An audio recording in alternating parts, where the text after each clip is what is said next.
Hello, this is designerAbisha and welcome to my channel. ഇന്ന് ഞാൻ ഒരു പുതിയ ഡിസൈൻ പരിചയപ്പെടുത്താൻ പോവാണ്.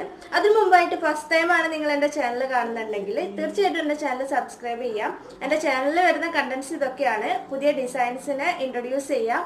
അതുപോലെ തന്നെ സ്റ്റൈലിംഗ് ടിപ്സ്, അതുകൂടാതെ എംബ്രോയിഡറി ട്യൂട്ടോറിയൽസ്, ഇത്രയാണ് എൻ്റെ ചാനലിൽ വരുന്ന കണ്ടന്റ്സ്. അതുകൂടാതെ ഞാൻ ഇതിൽ കാട്ടിത്തരുന്ന ഡ്രസ്സുകളൊക്കെ നിങ്ങൾക്ക് വാങ്ങാൻ താല്പര്യം ഉണ്ടെങ്കിൽ ഡിസ്ക്രിപ്ഷൻ ബോക്സിൽ എൻ്റെ നമ്പർ ഉണ്ടാവും. അതിലേക്ക് വാട്സപ്പ് ചെയ്ത് കഴിഞ്ഞാൽ നിങ്ങൾക്ക് ബാക്കി ഡീറ്റെയിൽസ് ഒക്കെ അറിയാൻ പറ്റും. അപ്പോൾ നമുക്കിനി വീഡിയോയിലേക്ക് കിടക്കാം. അപ്പോൾ ഇന്ന് ഞാനൊരു ഗൗണിൻ്റെ ഡിസൈനാണ് പരിചയപ്പെടുത്തി തരാൻ പോകുന്നത്. ഇതും ഒരു സെമി പാർട്ടി വെയർ ആയിട്ടും ഒക്കെ യൂസ് ചെയ്യാൻ പറ്റുന്ന ഡ്രസ്സാണ്. നിങ്ങൾക്ക് എൻഗേജ്മെൻറ്റിനോ അല്ലെങ്കിൽ നമ്മളൊരു ഫംഗ്ഷന് പോകുമ്പോഴോ ഒക്കെ യൂസ് ചെയ്യാൻ പറ്റുന്ന സിമ്പിളാണ്, പക്ഷേ അത്യാവശ്യം റിച്ച് ലുക്ക് കിട്ടുന്ന ഒരു ഗൗണാണിത്. അപ്പോൾ നമുക്ക് ഇതിൻ്റെ ഫാബ്രിക് ഡീറ്റെയിൽസ് എന്തൊക്കെയാണെന്നുള്ളത് നോക്കാം. ഇതിൽ മെയിൻ മെറ്റീരിയൽ എന്ന് പറയുന്നത് നെറ്റാണ് കൊടുത്തിട്ടുള്ളത്. നെറ്റ് ഫാബ്രിക്കാണ്. ഇതിൽ ലൈനിങ് ആയിട്ട് വന്നിട്ടുള്ളത് സാൻലോൺ ഫാബ്രിക്കാണ് ലൈനിങ് കൊടുത്തിട്ടുള്ളത്. ഫസ്റ്റ് ലെയറാണ് സാൻലോണിൻ്റെ ലൈനിങ്, സെക്കൻഡ് ലെയർ വരുന്നത് കോട്ടൺ ലൈനിങ് ആണ്. അപ്പോൾ ഇത് ഒരു മച്ചന്ത കളറിലാണ് നമ്മൾ ഈ ഡിസൈൻ ചെയ്തിട്ടുള്ളത്. പിന്നെ ഇതിൻ്റെ പാറ്റേൺ വരുന്നത് എങ്ങനെയാണെന്ന് നോക്കാം.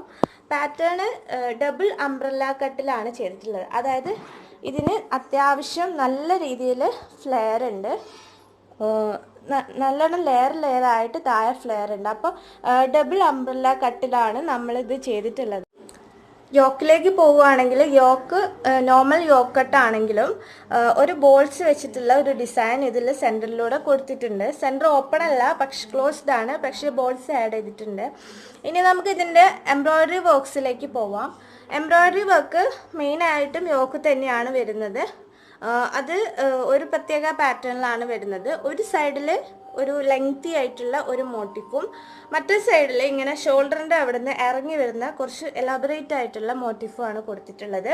ഇതിൽ യൂസ് ആയിട്ടുള്ള മെറ്റീരിയൽസ് എന്ന് പറയുന്നത് ഗോൾഡൻ കളറുള്ള കട്ട് ബീഡ്സ് ആണ്. ഈ കട്ട് ബീഡ്സ് വളരെ ചെറിയ കട്ട് ബീഡ്സ് ആണ്, നോർമൽ സൈസിനെക്കാട്ടും ചെറുതാണ്. അതുകൊണ്ട് തന്നെ ഇതൊരു ഇൻട്രിക്കേറ്റ് വർക്കാണെന്ന് നമുക്ക് പറയാം. അതുകൂടാതെ ഓഫ് വൈറ്റ് കളറുള്ള പേൾസും ആണ് ഇതിന് യൂസ് ചെയ്തിട്ടുള്ള മെറ്റീരിയൽസ്. ഈ രണ്ട് മെറ്റീരിയൽസും ആണ് ഹോൾ ഡിസൈനിൽ വരുന്നത്. അപ്പം നിങ്ങൾക്ക് കാണാം ഇതിൽ പൂവുകളും അതുപോലെ തന്നെ കുറച്ച് ലീവ്സും അതുപോലെ കുറച്ച് സ്റ്റെമ്മും. ഇതാണ് ഈ ഡിസൈനിൻ്റെ മെയിനായിട്ട് വരുന്ന സംഭവങ്ങൾ. അതിങ്ങനെ ഒരു പാറ്റേൺ ആയിട്ട് കൊടുത്തിട്ടുള്ളതാണ്. ഇപ്പോൾ യോക്കിൽ രണ്ട് സൈഡിൽ വരുന്നുണ്ട്. അതുപോലെ തന്നെ സ്ലീവിൽ ഡിസൈൻ നോക്കുകയാണെങ്കിൽ സ്ലീവിൽ ഒരു ഡയമണ്ട് ഷേപ്പിലാണ് ഈ സംഭവം കൊടുത്തിട്ടുള്ളത്. നിങ്ങൾക്ക് സൂക്ഷിച്ച് നോക്കിയാൽ കാണാം. ഏകദേശം ഒരു ഡയമണ്ട് ഷേപ്പിൽ ഈ ഫ്ലവേഴ്സും സ്റ്റെമ്മും ലീവ്സും ഒക്കെ അറേഞ്ച് ചെയ്തിട്ടുണ്ട്. രണ്ട് സ്ലീവിലും ഒരേപോലെ തന്നെയാണ് വർക്ക് വന്നിട്ടുള്ളത്. ഇനി ഞാൻ പറഞ്ഞതിൻ്റെ ലൈനിങ് കൊടുത്തിട്ടുള്ളത് സാൻലൂൺ ആണ്. സാൻലൂൺ ലൈനിങ്ങിന് ശേഷം ഒരു കോട്ടൺ ലൈനിങ്ങും വിത്ത് കെൻകനാണ് വരുന്നത്, അതായത് സ്റ്റിഫ് നെറ്റ്. ഇതിൽ ഒരു ലെയർ സ്റ്റിഫ് നെറ്റ് നമ്മൾ പ്ലേറ്റ് ഇട്ട് ആഡ് ചെയ്തിട്ടുണ്ട്.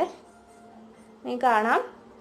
ഇത് എന്തിനാന്ന് വെച്ചാൽ അടിയിലേക്ക് നല്ല രീതിയിൽ ആ വിരിവ് കിട്ടാൻ വേണ്ടിയിട്ടാണ് നമ്മളിതിൽ സ്റ്റിഫ് നെറ്റ് ആഡ് ചെയ്തിട്ടുള്ളത്. ഇത് പാർട്ടി വെയർ ആണെന്ന് ഞാൻ പറഞ്ഞു, അതുകൊണ്ട് തന്നെ സ്റ്റിഫ് നെറ്റ് നല്ല രീതിയിൽ അതിലേക്ക് ചേരും. അപ്പോൾ ഇതിപ്പോൾ നിങ്ങൾക്ക് ഓർഡർ ചെയ്യണമെന്നുണ്ടെങ്കിൽ, അതുപോലെ ഇതിൻ്റെ പ്രൈസ് ഡീറ്റെയിൽസ് ഒക്കെ അറിയാൻ വേണ്ടി ഞാൻ വീഡിയോൻ്റെ സ്റ്റാർട്ടിങ്ങിൽ പറഞ്ഞ പോലെ തന്നെ ഡിസ്ക്രിപ്ഷനിൽ ഒരു ഫോൺ നമ്പർ ഉണ്ടാവും, അതിലേക്ക് വാട്സപ്പ് ചെയ്താൽ മതി. നിങ്ങൾക്ക് എന്തെങ്കിലും സജഷൻസോ കമൻസോ ഉണ്ടെങ്കിൽ കമൻറ്റ് ബോക്സ് തീർച്ചയായിട്ടും ഇടണം. അപ്പോൾ കൂടുതൽ വീഡിയോസിന് വേണ്ടി എൻ്റെ ചാനൽ സബ്സ്ക്രൈബ് ചെയ്യുക. അടുത്ത തവണ കാണുന്നവരേക്കും ബൈ. Thank you.